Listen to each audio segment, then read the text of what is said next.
jaw-dropping garlic parmesan smashed potatoes. Jaws will drop. Bring this to birthday parties, gatherings, or whatever it is, and people will be shook. Salt your water and use these cute little tiny potatoes, and we're gonna cook these until they're fork tender. Now transfer them to your baking sheet, and you want to pat them dry. You want to get rid of all of that water. You can have a little bit, but try to get rid of most of it. Now smash these babies with whatever utensil you can find. We're using butter and olive oil. This is going to make them so crispy. Add as much garlic as you want, and then we're going to bake these. Add Parmesan at the end, and don't forget to hit that plus button for more easy recipes. Yeah. Howdy, welcome to... Nights have been rather chilly here in Los Angeles, and this dinner of sweet potato toast and lentil soup just hits the spot. I start by adding my favorite vegan butter to 2 slices of sourdough toast. Next, I slice up roasted sweet potato and add half to 1 slice of toast and half to the other. I cut each piece of toast in half on the diagonal and finally serve up the lentil soup. I highly recommend you give this combination a try because nights have been rather... Southern style purple hulled peas. Start by browning your bacon and sauteing the onion.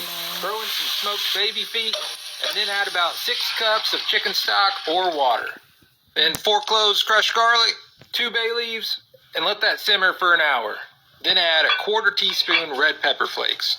Time for the peas to go in the pot, and then you're going to let it simmer for another hour, hour and a half, or until most of that liquid has started to evaporate and reduce down. And after about an hour, you can remove those ham hocks and take the meat off the bone and then add it back in. They should be creamy but not mushy. This is one of my favorite sides. Enjoy. Yeah, that's pretty good. I just got Southern the pork. When you think of comfort food, what do you think of? Today, I'm thinking shepherd's pie. First, potatoes. Boil them, mash them, stick them in a stew. I can't believe I have to say this. Do not wash ground beef. Season it. Add some chopped onion, some orange thingies. Hey, what's up, Doc? Don't judge my squeezy garlic. Yeet. Add sour cream and Clint mash. Is this how you mash? Add frozen peas and corn. Let me please point out, we do eat vegetables, see? After they get to know each other for a bit, add some flour. Add some chicken juice. Simmer down now. I'm gonna add a little bit of Worcestershire. Like so. Always use protection. Add the meats. Add the potatoes. And cook it till it's done. When it's almost done, broil that beef. This is how you know you're done good. I would call this a steamy pile of success. Yum. When you think of comfort food, Hi guys, welcome back to Deadly December. Harold Shipman was born on January 14th, 1946 in Nottinghamshire, England to 2 working-class parents. Pushed to work hard by his mother, he quickly began to succeed and ended up developing a superiority complex. However, despite all that was going well for Fred, when he was 17, his mother, already dying of lung cancer, died after being administered morphine for her pain. He soon got married and had 4 children. Fred ended up going to medical school and began working as a doctor in 1974. After a brief stint at a medical center, he was caught for forging prescriptions to feed his drug addiction. He went to rehab and soon began his very own clinic. Despite some suspicions about Fred that lingered throughout his life, no one could have expected what happened after a woman suspected foul play since the will that her elderly mother had written before she died left all her money to her doctor. When this woman's body was exhumed, traces of heroin were found in her system. This caused police to investigate her doctor, Fred, and they soon realized that he had killed nearly 250 people throughout his career, making him the most bloodthirsty killer in modern history. Wow. That's scary. Hi guys, welcome back to Deadly December. Different. Sinigang na baboy is true Filipino comfort food. Here's how I make mine. I use 2 pounds of pork short ribs and added enough water to cover. I parboiled for about 10 minutes and then drained and rinsed and got rid of any excess scum. I returned the meat into the pot and added 12 cups of water. While that was boiling, I got my veggies ready. I used baby bok choy, long string beans, and sweet chili peppers. Then I added chopped tomatoes and some chopped onions. And I let this boil for at least an hour. Some of the fluid evaporated, so I added more water. Then I added my tamarind soup mix. Added some fish sauce, also known as patis. Then I added taro, we also call it gabi, long string beans, baby bok choy.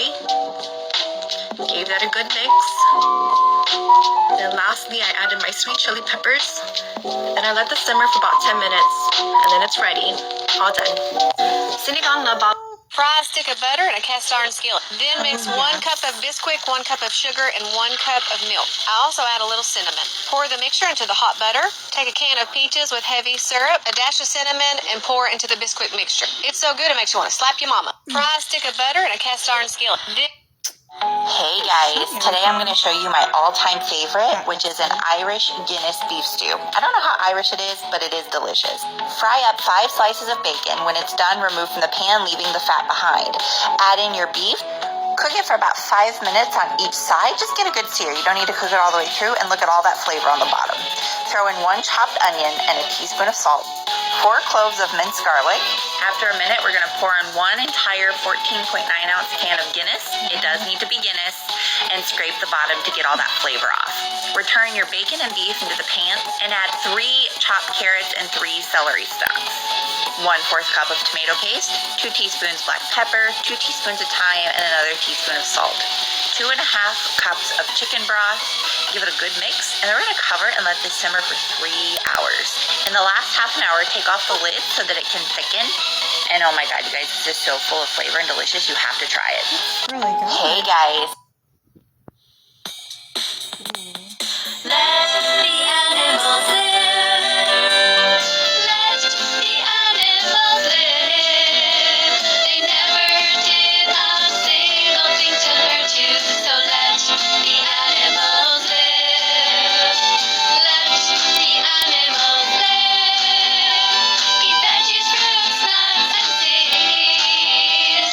This is a sacrifice you can give. Heaven will thank you for these good deeds. God will be pleased if you just let the animals. Time for some more childhood comfort food. This one comes from my wife's family. Her dad made this one after she was younger for her and her brother and her sister. They fell in love with it. We still make it. You're going to need Kraft or Velveeta mac and cheese and some ground beef. Once you get everything cooked, incorporate it together in a pot. Get everything nice and cheesy. Then you're going to add in some ketchup, and you're going to add in some mustard, and you're going to add in some A1 sauce. Give that a good stir, and then you got to taste it and see where you're at, because you know, flavor profile. We need some more ketchup. Mix it up again. Check it out. This must be it. They call it good dinner. Time for some more. Let's make kimchi spam fried rice. First, dice half an onion and cut spam in 1/2-inch cubes. Get the pan ready, and we're going to fry until golden brown and set aside. Fry onion, garlic, and salt for a couple minutes. Add your kimchi and rice. To season, add soy sauce, fish sauce, sugar, and red pepper paste. Mix well and add your spam back in. And finish it off with some sesame oil. A complete kimchi fried rice needs a perfect fried egg. Make sure your pan is extra hot, add your egg and water, and cover with lid for a minute. Don't forget to garnish with green onion and sesame seeds. Let's make kimchi spam fried rice.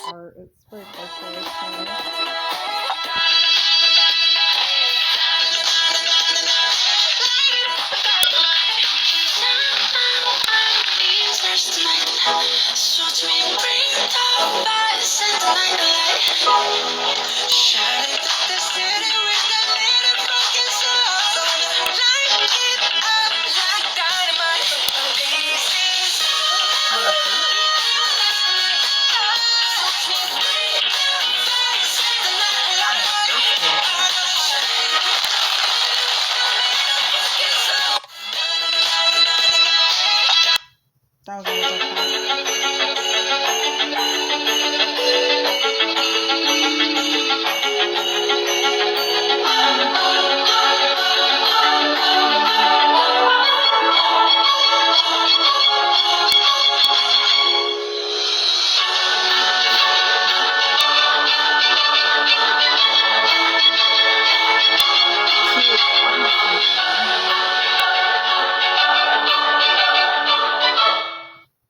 This mac and cheese still shows up in my dreams. It's so good, and I'm sorry, if you were looking for some low-calorie recipe, this ain't it. You want to start off by cooking down some white onions and jalapenos, and then add flour until you form a roux, which is this thick paste right here.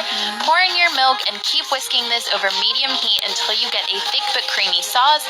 Add in your spices, mix it all up, and now you want to focus on the cheese. Grab a block and shred it yourself. I'm using cheddar and mozzarella.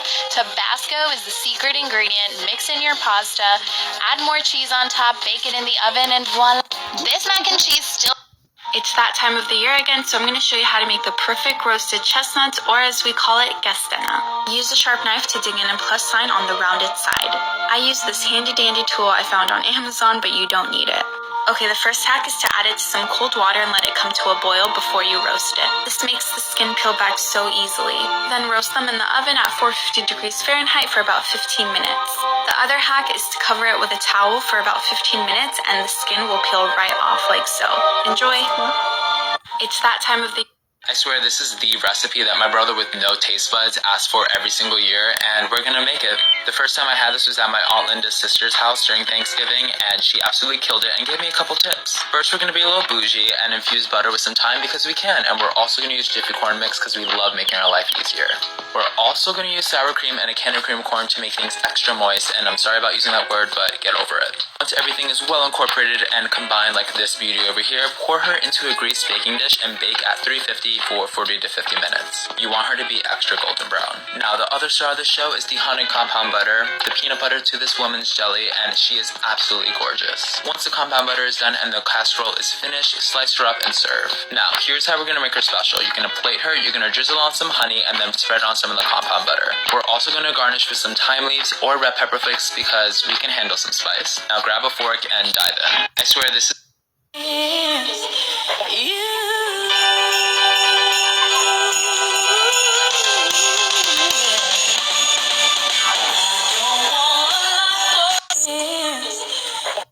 And the beauty of it all is when the sun comes shining.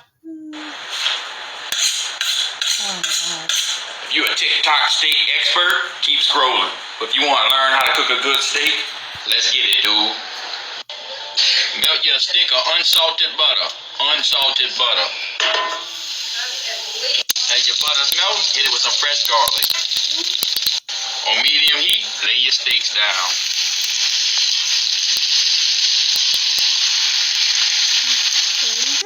Give them about 3 minutes, flip them, and then start basting. Now it's time to hit that seal. It don't take long. A couple seconds on each side. Lock in that flavor.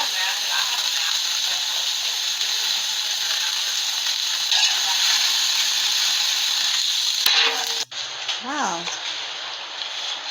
Let's see what that looks like. Money, dude. Good. Wow. I'm really impressed. Oh, I don't want to.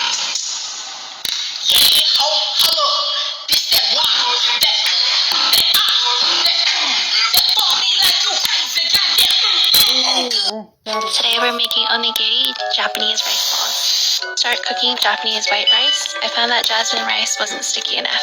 To make the filling, add canned tuna, kipi mayo, and sriracha. Use your filling of choice. I even use mashed avocado. Wet your hands with a little water, add some salt, flatten your rice, and add the filling. Roll and ball and make a triangle shape. It's helpful when you mold using the C part of your hand. Cut seaweed in small pieces and add to the rice. This helps prevent rice sticking to your hands when you eat. If you want, you can also pan-fry the onigiri in some oil and add some teriyaki sauce. And enjoy a crispy onigiri. Today we're Mashed potatoes should not have lumps. These are the best. Another episode, back to basics. 3 pounds russet potatoes, or you can use Yukon Golds. Wash them, don't be dirty. 1-inch dice. Fill with cold water till they cook evenly. Bring it to a bubble over high heat. Toast your salt vigorously. Bubble, 10 to 12 minutes. Return to the pot. The heat of the pot will evaporate the excess moisture. Don't skip this step. If you do, they'll be watery. Let it set 5 minutes. 3/4 cup unsalted butter. 1/2 cup heavy cream. Melt the butter and warm the cream medium-low heat. Use a ricer or a food mill. No lumps. Add the butter and the cream. Truffle salt. because you're fancy. Mm-hmm. Ooh, these look really good. Mmm. Truffle oil, because you're extra fancy. They are. Mashed potatoes should not. Oil. Y de por vida a ti, las gracias yo te daré. Porque tú eres la razón por cual yo sigo aquí. Y si en algún momento tú te vas, te voy a seguir. En mi enfermedad fuiste la cura. En mi camino tú eres la brújula. Y de por vida. What? It's making candy. A few years ago, I walked into a fertility clinic to start my egg freezing journey. But my doctor said, "So I've taken a look at your most recent ultrasound." She proceeded to explain that my chances at having a baby were really small. And I started to ask, but how? When I realized that tears were spilling down my face. That night, I thought about every decision I'd made in my entire life, but mostly my first marriage. I was so mad at myself. How could I have been so stupid to marry the wrong man? Wasted my body's fertility on him when I knew I would never agree to have his kids. A month later, in a small apartment in Tribeca, I lay in bed with my then boyfriend Anthony, thinking about all the mistakes I'd made, all the hurts I'd sustained, and I decided Anthony is worth every unhappiness in my entire life. A few hours later, he proposed, and the next morning, I made him some blueberry muffins. A few years ago, I walked into a fertility clinic to start my egg freezing journey.